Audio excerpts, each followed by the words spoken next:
성경 보겠습니다. 사무엘상 24장입니다.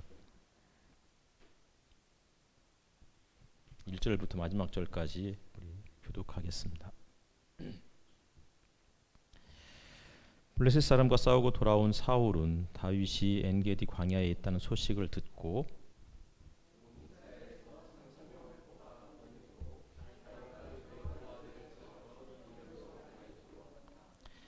사울이 길 옆에 양우리가 많은 곳에 이르렀는데 그곳에 굴이 하나 있었다. 사울이 뒤를 보려고 그리로 들어갔는데 그 굴의 안쪽 깊은 곳에 다윗과 그의 부하들이 숨어 있었다.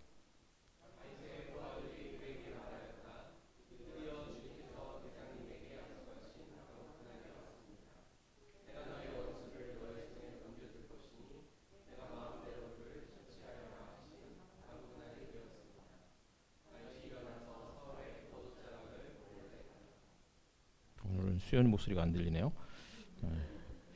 다윗은 자기가 사울의 겉옷자락만을 자른 것뿐인데도 곧 양심의 가책을 받게 되었다.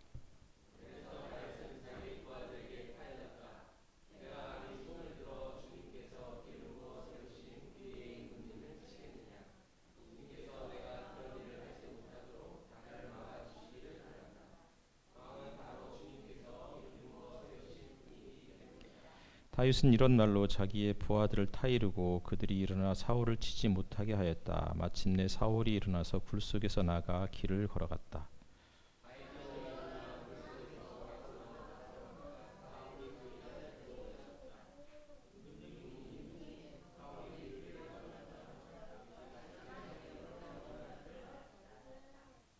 그런 다음에 다윗이 사울에게 말하였다. 임금님은 어찌하여 다윗이 왕을 해치려 한다고 주장하는 사람들의 말만 들으십니까?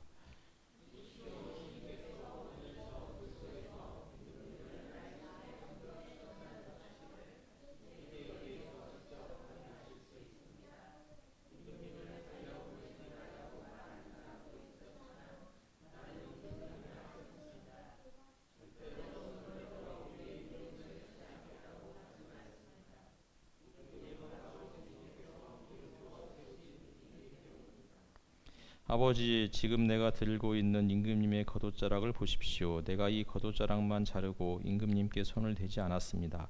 이것을 보시면 나의 손에 악이나 죄가 없으며 임금님께 반역하거나 잘못한 일이 없다는 것도 아실 것입니다. 그런데도 임금님은 나를 죽이려고 찾아다니십니다.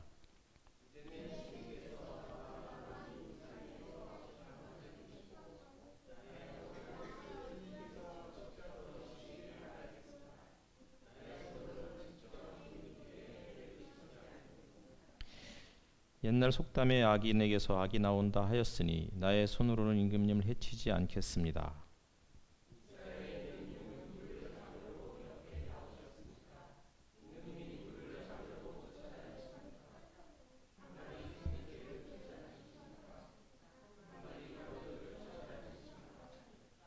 그러므로 주님께서 재판관이 되셔서 나와 임금님 사이를 판결하여 주시기를 빌겠습니다. 주님께서 굽어보시고 나의 억울함을 판결하여 주시며 나를 임금님의 손에서 건져 주시기를 빌겠습니다.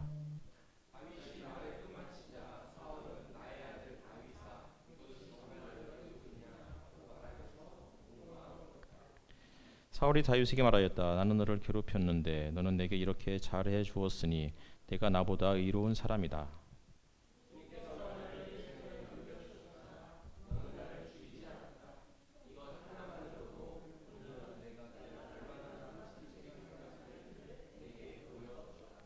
도대체 누가 자기의 원수를 붙잡고서도 무사히 제 길을 가도록 놓아 보내겠느냐? 내가 오늘 내게 이렇게 잘해 주었으니 주님께서 너에게 선으로 갚아 주시기 바란다.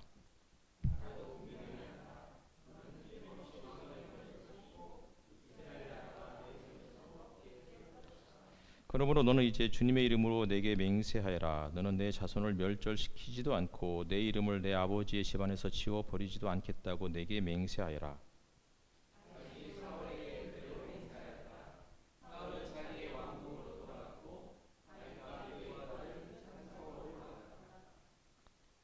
예,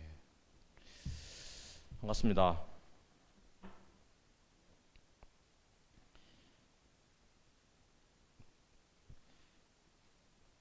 시 한 편을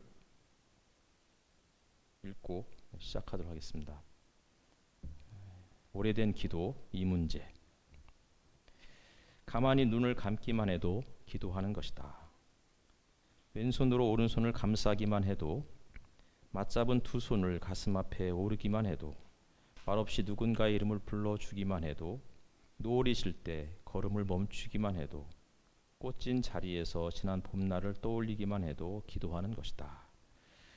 음식을 오래 씹기만 해도, 촛불 한 자루 밝혀놓기만 해도, 솔솔 지나는 바람 소리에 귀 기울이기만 해도, 갓난아기와 눈을 맞추기만 해도, 자동차를 타지 않고 걷기만 해도, 섬과 섬 사이를 두 눈으로 이어주기만 해도, 금음달의 어두운 부분을 바라보기만 해도 우리는 기도하는 것이다. 바다에 닿아가는 저문강의 발원지를 상상하기만 해도, 별똥별의 앞쪽을 조금 더 주시하기만 해도, 나는 결코 혼자가 아니라는 사실을 받아들이기만 해도, 나의 죽음은 언제나 나의 삶과 동행하고 있다는 평범한 진리를 인정하기만 해도 기도하는 것이다. 고개 들어 하늘을 우러르며 숨을 천천히 들이마시기만 해도. 한 주간 평안하셨나요?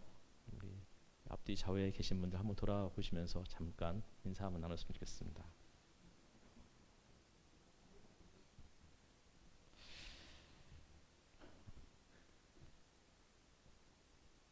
지난 주 중에, 그러니까 지지난 주죠, 그렇죠? 제가 북중 접경 지역 다녀오느라고 지난 주일에 이제 원래는 오늘 오세준 목사님 설교하셔야 되는데 지난 주에 설교를 한 주 당겨서 하게 되었죠. 그리고서 목사님이 이야기하셨던 것처럼 22장을 예상을 했는데 갑자기 23장을 해서 상당히 당황했다. 이런 이야기를 하셨었습니다. 그래도 뭐 목사님이 평소에 워낙 또 이게 성실하고 또 그런 어떤 그 학자다운 그런 면모를 갖추고 있기 때문에 23장도 잘 준비해 주셔서 또 설교를 하셨고요. 언제나 그렇지만 오 목사님이 설교를 하든 천 목사님이 설교를 하든 늘 그분들이 설교하고 난 다음에 또 성도들이 또 다들 이제 좋아하고 또 호응도 좋고 또 그런 또 칭찬들을 또 저에게 와서 이렇게 살짝 귀뜸해주고 가는 모습들을 보면 왜 저걸 저한테 저런 이야기를 하고 가는지, 그리고서 이제 바로 그 다음 주에 설교하는 저는 이게 굉장히 부담스럽죠. 이게 마치 그런 모습을 보면 그 다윗과 사울을 향해서 외쳤던 여인들의 목소리가 제 귀에 이렇게 울리는 듯하죠. 젖먹이 죽인 자는 천천히고 오목과 편목이 죽인 자는 만만이다. 뭐 이런 그런 얘기 있잖아요. 그런 이야기를 자꾸 들을 때마다 저도 모르게 주변에 창이 있나 뭐 하여튼 요즘 국내 뉴스를 이렇게 접하다 보면 참 답이 없다 이런 생각이 들면서 분통이 터지기도 합니다. 용산이든 여의도든 혹은 각 지방 자치단체든 그들이 행하는 모습들을 보면 참 가관이 아니다 싶어요. 지난 주 중에는 교단 총회에 또 참석하기 위해서 평창에 다녀왔었는데요. 대회장 앞에 한 중년 여성 한 분이 피켓을 들고 서 있었습니다. 피켓에는 박호종 목사, 이게 뭐 유튜브에 나가면 어떻게 될지 잘 모르겠지만 박호종 목사를 제명해 달라는 내용이었습니다. 그래서 나중에 이제 그분이 피켓을 끝낸 다음에 저녁에 그분을 개인적으로 좀 만나서 도대체 무슨 일인지 사연을 들어보았더니 그분이 자기의 딸이 있는데 국내 명문대 음대를 나왔어요. 그리고는 미국의 버클리 음대를 또 나왔어요. 그리고 한국에 들어왔는데 한국에 들어와서 박호종 목사가 담임하고 있는 뭐 어쨌든 뭐 7명까지 밝혔으니 뭐 교회 이름도 밝히겠습니다. 더 크로스 처치라는 그 교회에 들어갔는데 그때부터 딸이 이상해지기 시작했다는 거예요. 거의 집을 들어오지 않았고, 그리고 교회에서 130만 원을 받고 그냥 1년 내내 거기에서 죽으라고 교회에서 일만 하고 있다는 거예요. 그래서 좀 정신 차리고 집으로 들어오라라고 그렇게 설득을 했더니 딸이 전혀 듣지 않고 어느 날 갑자기 편지 한 통을 집으로 보냈는데 편지에는 혼인증명서가 딱 있었던 거죠. 그 교회 전도사와 결혼을 했으니 더 이상 찾아오지 말으라고, 이제 모든 관계를 끊겠다라는 내용이었습니다. 뭐 그런 일을 경험하는 부모가 어떻게 가만히 있겠어요. 그래서 그때부터 늘 그 교회 가서 내 딸을 돌려달라라고 하지만 그 교회는 어느 누구도 눈 하나 까딱하지 않는, 그래서 오죽 답답했으면 총회까지 찾아와서 이런 일을 하겠느냐고. 어쨌든 그 부부는 이제 그 당진에서 치과를 하는 그런 분이었는데, 한 분은 이제 뭐 치과는 다 포기하고 생업은 본인이 포기하고 이제 딸을 구해내겠다. 하여튼 박호정 목사가 심무하는 교회는 뭐 데이비드 차라는 사람이 또 이제 함께 목회하는 그런 곳이기도 하고, 어쨌든 간에 우리나라에서 신사도 운동을 하는 대표적 교회 중에 하나입니다. 물론 지금은 자신들은 신사도 운동을 하지 않는다고 발뺌을 하고 있지만 말이죠. 뭐 교단을 장악하고 있는 사람들도 그렇고 또 나라를 장악하고 있는 사람들도 그렇고 다 뉴라이트인 것 같아요. 그러니까 뉴라이트가 뭐가 문제냐 생각하시는 분도 계실 것 같아서 말씀드리면, 뉴라이트는 그냥 단순한 우파보다도 더 심각한 사람들이에요. 그러니까 세상을 적과 아군으로만 구분하는 사람들. 그러니까 뉴라이트 운동이 마치 신나치주의, 네오나치즘하고도 굉장히 비슷한 구석들이 있어요. 그래서 위험하다는 거예요. 어쨌든 뭐 이런 얘기를 하면 뭐 설교 시간에 좀 뭐 별로 기분이 좋지 않으니까 바로 본문으로 들어가겠습니다. 다윗을 추격하던 사울 왕이 블레셋이 쳐들어왔다는 소식에 추격을 중지하고 전쟁터로 나갔던, 그게 이제 23장 맨 마지막 부분이었어요. 그리고는 바로 이어지는 게 24장이죠. 블레셋 사람과 싸우고 돌아온 사울이 다윗이 엔게디 광야에 있다는 소식을 듣고 이스라엘 군사 3,000명을 거느리고 출동하는 내용이 이제 24장의 첫 본문이에요. 목회 서신에도 썼지만 사울은 블레셋의 위협에서 백성을 지키고 그들을 구원하는 일을 위해서 그런 사명감을 부여받고 왕으로 세워진 인물이었어요. 그런데 사울이 블레셋의 공격을 막기 위해서 출동하고 그 이후에 전쟁에서 이겼는지 막아냈는지 그런 결과에 대해서는 침묵하고 있어요. 뭐 나름 전쟁이 어느 정도 마무리가 됐으니까, 그 전투가 마무리가 됐으니까 다시 다윗을 그러니까 추격하기 위해서 쫓아온 것이겠죠. 하지만 성경은 그 일에 대해서 침묵하고 있는 거예요. 왜 침묵하고 있을까요? 사울의 지금 최대 관심사는 블레셋을 막아내고 자기 백성을 구원하는 그 일이 아니고 자기의 정적인 다윗을 제거하는 일이다. 이것을 성경은 그렇게 사무엘서 저자가 그렇게 이제 비난조로 이야기를 하고 있는 것처럼 해석된 부분이죠. 사울 이야기를 읽다 보면 저는 자꾸만 지금의 이 현 정치판이 떠올라요. 먹고 살기 힘들고 후쿠시마 오염수 방류로 인해서 생태계가 심각한 상황에 그렇게 이제 처해 있고 백성들은, 국민들은 불안이 고조되고 있고, 그럼에도 불구하고 정치권은 노동계를 탄압하고 언론을 장악하고 외교나 이런 것들은 정말 엉망진창이고, 남북관계도 완전히 진짜 빵점이고, 제가 남북관계 빵점이라고 그거를 페이스북에 올려놨더니 어떤 분이 정정해달라고 그러더라고요. 마이너스라고. 예. 예. 부적격 장관 후보자들을 뭐 계속 세우고 그들의 그 장관 후보자들의 거짓말 퍼레이드는 정말 가관이고, 역사를 왜곡하고 항일 독립 투사들을 반역자로 만들고 친일파를 우상이나 영웅으로 만들고 하는 이런 것들을 보면 어떻게 이럴 수가 있을까 싶은 거예요. 근데 그 사람들이 다 똑똑한 사람들이잖아요. 그러니까 현안은 뒷전이고, 그러니까 정말 당장 해결해야 할 중요한 일들은 그 뒷전으로 몰아놓고 밀어놓고 정적들을 제거하는 일에만 몰두하는 지금의 이 대통령이 사울의 행태를 답습하고 있다. 그래서 씁쓸하다. 사울이 곧 엔도의 무당을 찾아가고 그 후에 전쟁터에 나가서 죽을 맞이한다. 요거를 썼더니만 또 우리 오세준 목사님이 그냥 오세준 목사가 아니죠. 제가 이 원고에는 만만 오세준. 왜 만만인지 아시겠죠? 만만 오세주 목사님이 이런 댓글을 달았더라고요. 사울은 곧 엔돌의 무당을 찾아가고 그 후에 전쟁터에 나가 죽음을 맞이합니다. 목사님의 현 대통령 돌려가기 뭐 이렇게 썼는데 저는 그렇지 않고요. 저는 뭐 그냥 성경 이야기를 읽다가 갑자기 떠오른 생각을 말씀드린 거였습니다. 엔게디라는 곳이 있어요. 엔게디는 이스라엘에서 이제 남부에 있는 그러한 지역인데요. 사해 있잖아요. 적어도 사해를 가보신 분이 있으신가요? 김진경 교수님 가보셨다고? 안 가보셨나요? 네. 안 가보셨으니까 저만 가봤으니까. 사해를 가면 뭐 사해 뭐 잘 아시잖아요. 염도가 워낙 높아가지고 거기에서 수영을 못해도 그냥 몸이 둥둥 뜨는 그런 곳이고 그곳에서 소금이나 그곳에 그 진흙 머드로 만든 비누나 화장품은 너무 좋아서 그것으로 뭐 세안을 하고 목욕을 하면 혹은 화장을 하면 얼굴에 피부에 광택이 나는 워낙 유명한 동네이죠. 근데 저도 예전에 이제 거기 가서 수영을 잘 못하는데 딱 갔더니 진짜 몸이 뜨더라고요. 그래가지고는 너무 기분이 좋아서 수영을 했다가 주변 관광객들한테 비난을 받았어요. 염도가 워낙 높아가지고 이게 눈에 들어가면 한 몇 분 동안 눈을 못 떠요. 근데 그것도 모르고 물안경 딱 쓰고서 수영했다가 주변 사람들에게 혼났죠.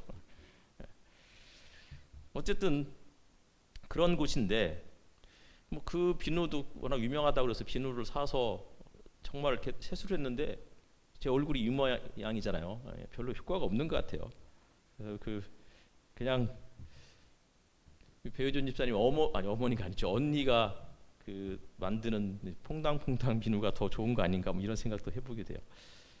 이건 2부 때 써먹어야 되는데 사실은. 또 엔게디라는 곳이 사해라는 그 바다죠. 이 바다의 중서부에 있어요. 근데 여기 광야예요. 근데 되게 재밌는 거는 그냥 광야에 막 어마어마한 크기의 바위들이 질비해 있고 그리고 그 바위들 틈에 동굴들이 천연 동굴들 뭐 또 나중에 또 목동들이 비를 피하고 추위를 피하기 위해서 또 만든 인공 동굴도 있는데 그런 동굴들이 많은 곳이에요. 근데 되게 재밌는 거는 그곳에 오아시스가 있어요. 그리고 오아시스가 얼마나 큰지 폭포수가 떨어질 만큼 그러니까 그 바위산에 그 사이로 폭포수가 떨어질 만큼 그래서 수목이 울창한 곳이 엔게디였어요. 다윗과 그 일행이 이곳으로 숨어 들어왔던 거예요. 그래서 누군가는 이게 뭐 도망가도 꼭 이런 곳으로 도망간다. 어쨌든 간에 그 피서온 거 아니냐. 뭐 이렇게 이야기하는 사람도 있어요. 그런 곳에 다윗과 그 일행이 어쨌든 간에 숨어들었고 그리고 사울이 다윗과 그 일행이 그곳에 숨어들었다는 소식을 듣고 3,000명을 이끌고서 추격해 왔어요. 근데 2절을 보면 들염소 바위라는 그 지명이 나와요. 들염소를 히브리어로 야엘이라고 그래요. 야엘. 그러니까 우리 말로는 들염소 바위 이렇게 표현했지만 히브리어로는 야엘의 바위있죠. 근데 이 야엘은 사사기 4장에 나오는 인물이에요. 여성이죠. 가나안의 장군이었던 시스라가 전쟁을 하다가 결국은 이제 이스라엘 바락에게 이제 거의 전멸을 당하고 그리고는 이제 그 장군이었던 시스라만 간신히 살아나서 몸을 피해서 찾아온 곳이 헤벨의 집이었어요. 근데 헤벨하고 여기 헤벨은 이제 뭐 겐 족속인데 어쨌든 간에 시스라는 동맹을 맺은 관계였어요. 근데 그가 그래서 안심하고 여기까지 왔다가 그리고는 장막에 와서 잠이 들었죠. 근데 헤벨의 아내였던 야엘이 그가 잠든 사이에 그 뭐 몽둥이하고 그 못을 들고 와서 이제 그의 정수리 아니죠 관자놀이에다가 대고 이거를 이제 박아서 그를 죽이는 그런 내용이 나와요. 이게 마치 그런 것을 연상케 하는 거예요. 사울이 다윗을 잡기 위해서 3,000명 군대를 이끌고 엔게디까지 찾아왔다가 갑작스럽게 대변이 급해서 동굴 속으로 찾아왔는데 이게 아무런 의심도 없이 동굴로 들어왔는데 거기에 다윗과 그 일행이 숨어 있었던 거잖아요. 시스라가 전쟁에 나가서 대패하고 몸을 피해서 야엘의 장막까지 왔다가 거기에서 죽는 이런 모습을 연상케 하는 대목인 거죠. 그래서 이제 어떻게 해요? 사울도 지금은 3천 명의 군대를 이끌고 다윗을 추격해 왔지만 결국 그는 대패하고 시스라처럼 비참한 결과 종말을 맞이할 것이다 라고 독자들은 그렇게 예상을 할 거예요. 적어도 야엘을 아는 사람이라면. 그러니까 사울이 여러 수많은 동굴들이 있는데 하필이면 다윗 일행이 숨어 있는 동굴로 피신해 왔어요. 뒤를 보려고 들어왔다.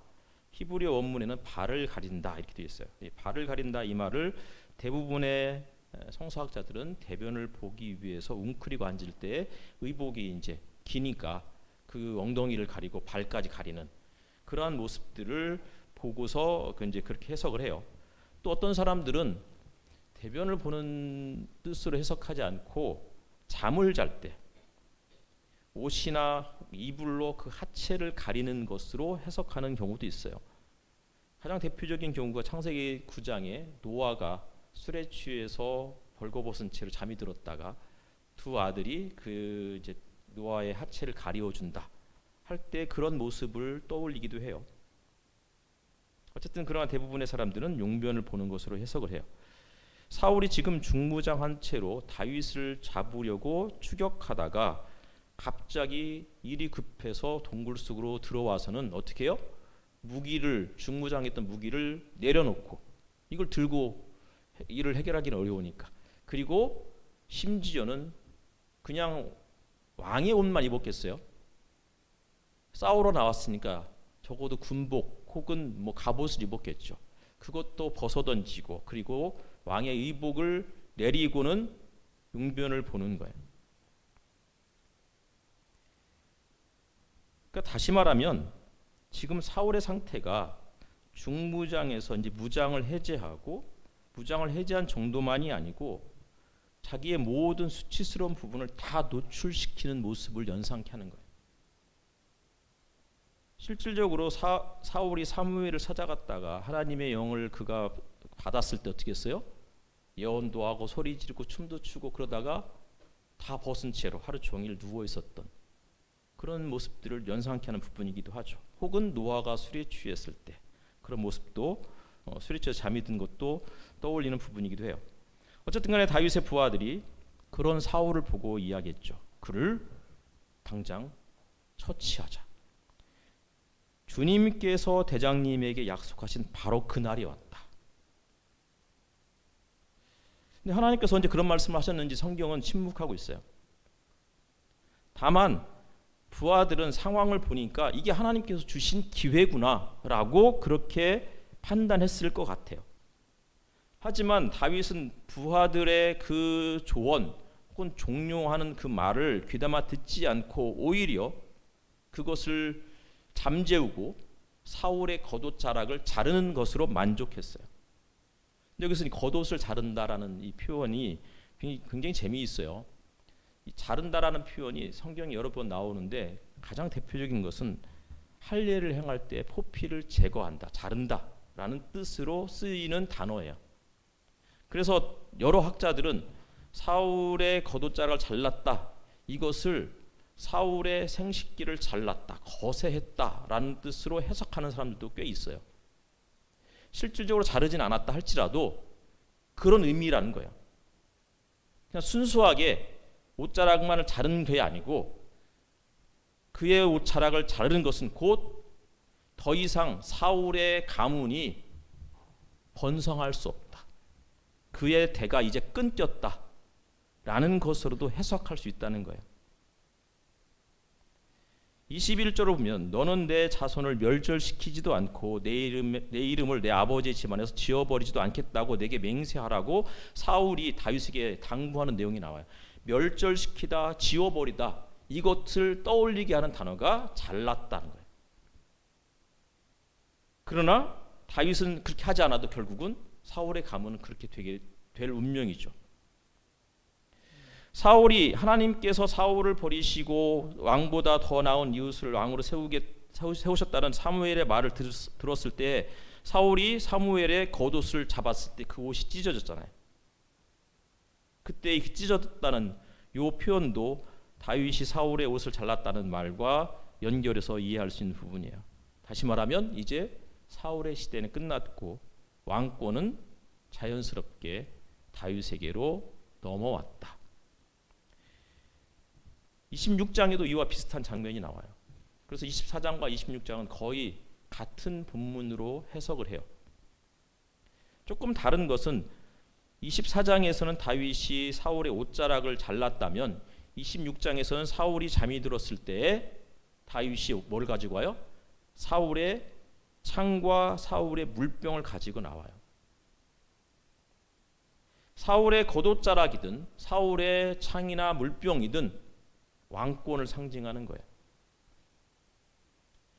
사울은 블레셋으로부터 백성을 보호하고 구원하는 책무를 맡은 자였어요. 하지만 그는 지금 다윗을 잡는 일에만 혈안이 되어 있고 따라서 자기에게 주어진 최고의 과제인 왕의 책무를 소홀히 하고 있는 거예요. 마치 에서가 자기의 장자권을 소홀히 여겨서 당장 배고픈 그것이 너무 급해서 팥죽 한 그릇에 장자권을 야곱에게 팔아 넘겼던 것처럼 사울은 자기의 직무를 하나님께서 주신 그 책무를 가볍게 여기고 내던진 것과 비슷한 부분이에요.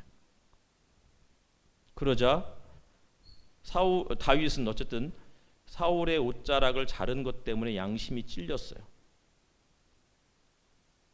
그 이유는 주님께서 기름 부어 세우신 왕의 옷자락을 잘랐기 때문인 거예요. 그러니까 단순히 옷자락만 자르는 게 문제가 아닌 거예요. 다윗의 마음에도 뭐가 있었던 거예요? 당신의 시대는 이제 끝났다. 순순히 내게 이걸 넘겨달라. 이런 마음들도 아마 갖고 있었는지도 모르겠어요. 그러니까 양심이 찔렸을 수도 있겠죠. 어쨌든 왜 양심이 찔렸는지는 모르겠지만 부하들이 사울을 죽이자고 종용할 때 다윗은 그것을 단호하게 거절했어요. 거절하기가 쉽지 않았을 거예요. 자기가 봐도 이게 하나님께서 주신 기회인 것처럼 보여요. 사울을 죽이면 당장의 위험이 사라질 뿐만 아니라 자연스럽게 자신이 왕이 될 수도 있어요. 그런데 사실 세상 일이 그렇게 만만하지가 않아요. 그렇게 단순하지가 않아요. 야곱이 에서에게 팥죽 한 그릇의 장자권을 사왔다고 바로 장자가 되는 게 아니잖아요. 정말 복잡다단한 게 인생사인 거예요. 아마 다윗은 그것을 알았을 것 같아요. 사울이 사라졌다고 더 중요한 것은 때를 기다리는 거예요. 하나님께서 주시는 때.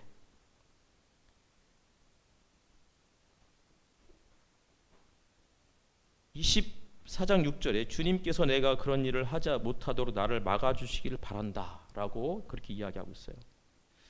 그러니까 다윗도 그런 마음이 있는 거예요. 그러니까 주님이 나를 좀 막아주셨으면 좋겠다. 그러면서 정말 의지적으로 사울의 목을 치는 대신 그의 겉옷자락만 잘랐다고. 신앙은 그런 것 같아요. 인내하는 거예요. 기다려주는 거예요. 언제까지? 주님께서 그 때를 허락하실 때까지. 근데 그 때가 언제인지 모르니까 우리는 힘들고 답답한 거잖아요. 23장에 보면은 다윗이 사울에게 쫓기는 그 와중에도 그일라 주민들을 구출하기 위해서 출격할 때 하나님께 2번이나 물어요. 그리고 묻고 다시 또 에봇을 통해서 확인해요.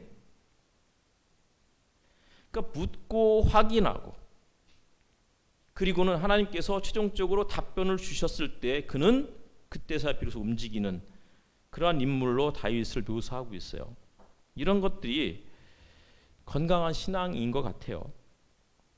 하나님의 때를 알 수는 없지만 하나님께서 어떤 방식으로 우리에게 말씀하실지는 잘 모르겠지만 그러나 내 욕망에 이끌려서 어떤 일들을 결정하는 그런 일들을 최대한 억제할 수 있는 그게 신앙의 힘이 아닐까라고 생각이 드는 거예요.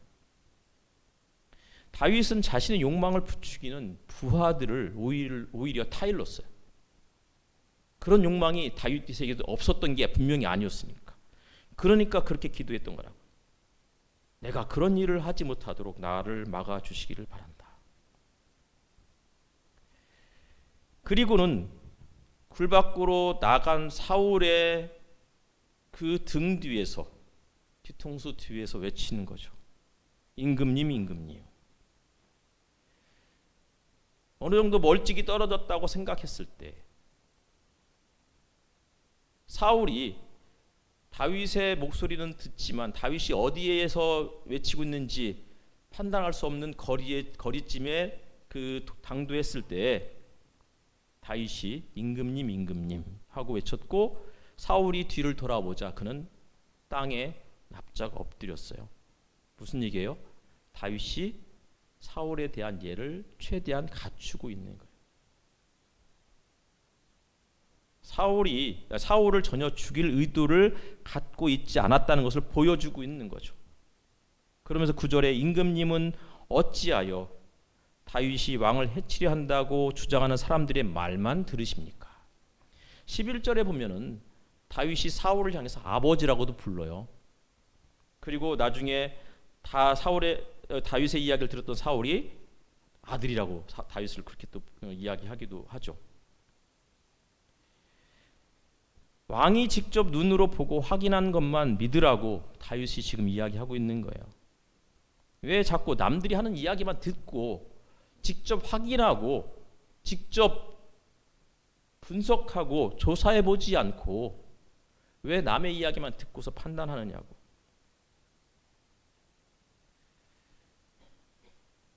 사람과의 관계가 그래요. 누가 이런 얘기를 했다더라 라고 하면 어떻게 해요? 우리는 좋은 이야기는 잘 안 듣는데 그 사람이 당신에게 이런 안 좋은 얘기를 했어 그러면 그런 얘기에 이제 우리가 귀가 쫑긋해져 가지고 그리고는 직접 정말 그랬는지 확인해 보지 않고 그냥 그 자리에서 판단하고 그때부터 그 사람과의 관계를 스스로 어그러뜨리는 일들이 종종 있어요. 이게 우리들의 모습인 거죠. 지금 사울은 남의 말만 듣고 소문만 듣고 판단하는 사람인 거예요. 과학적인 거는 그런 게 아니잖아요. 그렇죠? 과학적인 거는 그렇다더라. 그래서 뭐 일본 정부가 말한 것만 듣고 이게 과학적이라고 말하는 게 아니고 직접 우리가 이거를 확인해 봐야 되는 거잖아요. 내 손으로, 내 눈으로 확인해 봐야 되는 거예요.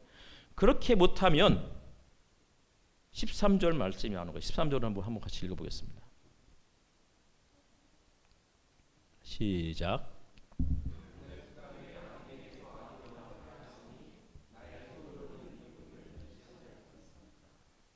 악인에서 악이 나온다. 다시 말하면 다윗은 자기 손으로는 임금님을 해치지 않았다. 이 말은 뭐예요? 자기는 의롭다라는 얘기예요. 반면에 사울은 주변 사람들의 그 간신배 같은 사람들의 이야기만 듣고 다윗을 그렇게 적으로 판단하고 제거하려는 그런 것들을 보니 사실 사울 주변에 그런 사람들이 많은 이유가 보니 악한 사람이 악의 원천이 바로 사울 당신입니다. 이렇게 이야기하는 것처럼 해석할 수 있는 부분이에요.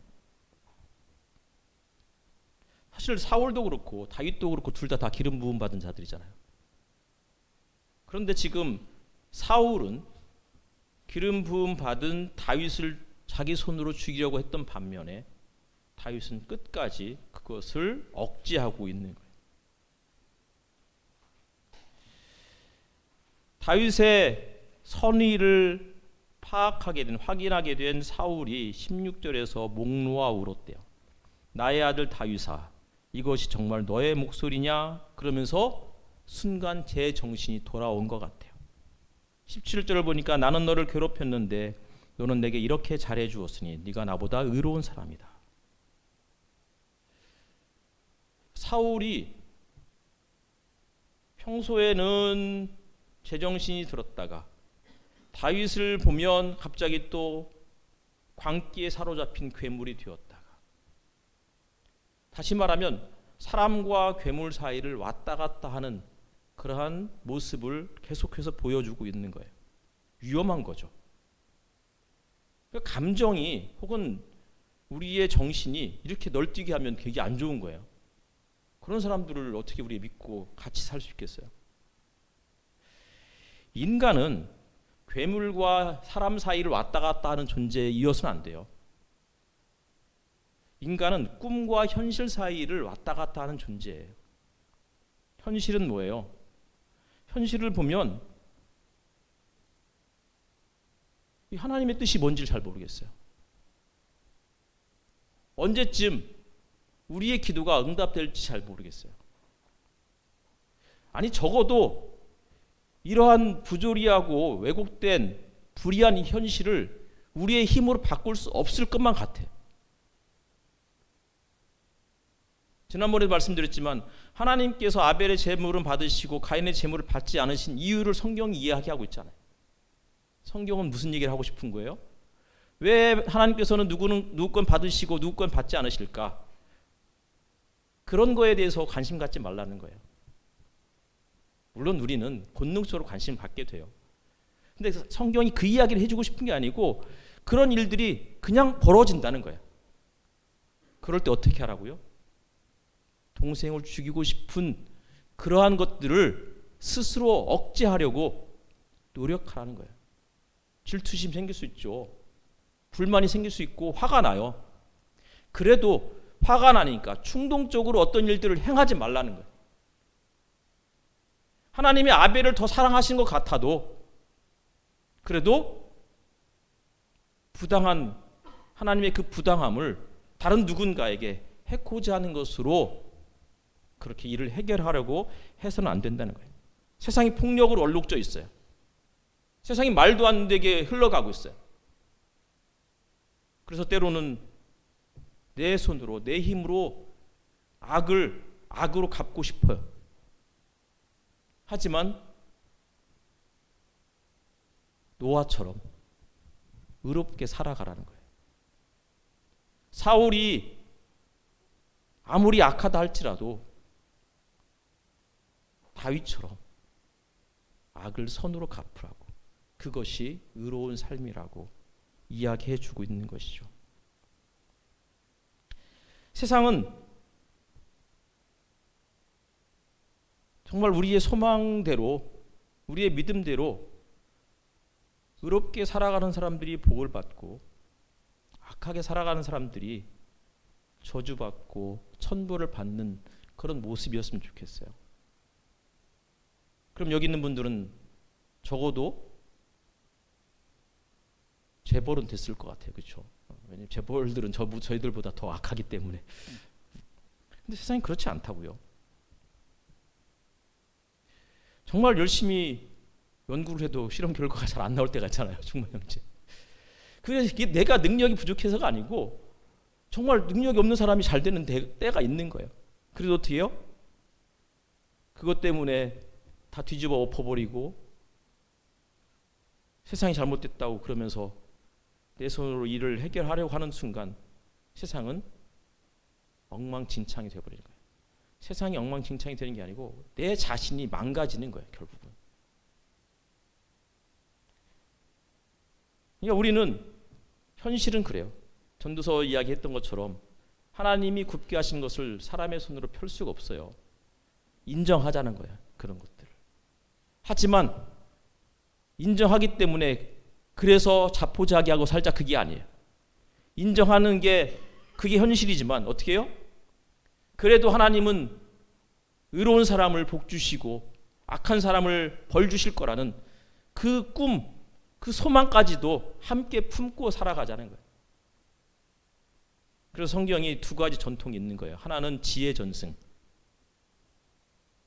전도서라든지 뭐 이런, 또 하나는 신명기적 전승이 있는 거예요.